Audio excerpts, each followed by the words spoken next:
नमस्कार, बहुत स्वागत आपका। मैं हूं आपके साथ पनुरा सक्सेना। बात 8वीं कमीशन की करते हैं। क्या डीए और बेसिक पे जुड़ जाएंगे? ये सवाल सभी के मन में है।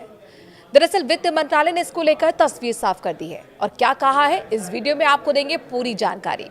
प्रधानमंत्री नरेंद्र मोदी के नेतृत्व वाली केंद्र सरकार 8वें वेतन आयोग को लागू करने के लिए लगातार कदम आगे बढ़ा रही है। इस बीच सरकार ने संसद के शीतकालीन सत्र के दौरान उन सवालों का जवाब देते हुए तस्वीर साफ की, जिसमें कहा जा रहा था कि केंद्र 8वें वेतन आयोग के तहत ही महंगाई भत्ता और महंगाई राहत में बढ़ोतरी नहीं करेगी और इन्हें मूल वेतन में ही मर्ज कर दिया जाएगा। आइए जानते हैं सरकार ने इस मुद्दे पर क्या कहा है। सरकार ने कहा नो मर्जर।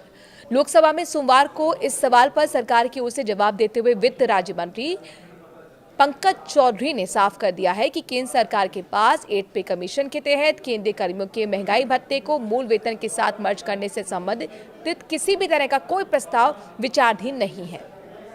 दरअसल ऐसा अनुमान लगाया जा रहा था कि डीआर में बढ़ोतरी ना करते हुए इसे बेसिक पे में ही मर्ज कर दिया जाएगा। इससे पहले भी सरकार की ओर से सोशल मीडिया प्लेटफॉर्म ट्विटर पर इस तरह के अनुमानों को सिरे से खारिज किया जा चुका था।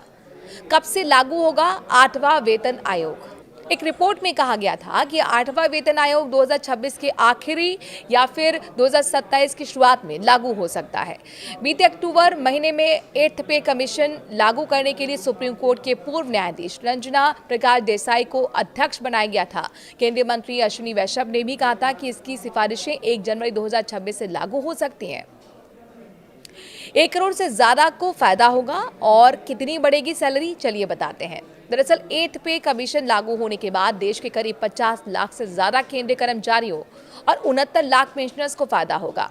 अगर सैलरी में अनुमानित बढ़ोतरी के बारे में रिपोर्ट्स आई, उनकी बात करें, उन पर नजर डालें तो कर्मचारियों की बेसिक सैलरी में 30% से ज्यादा की बढ़ोतरी हो सकती है।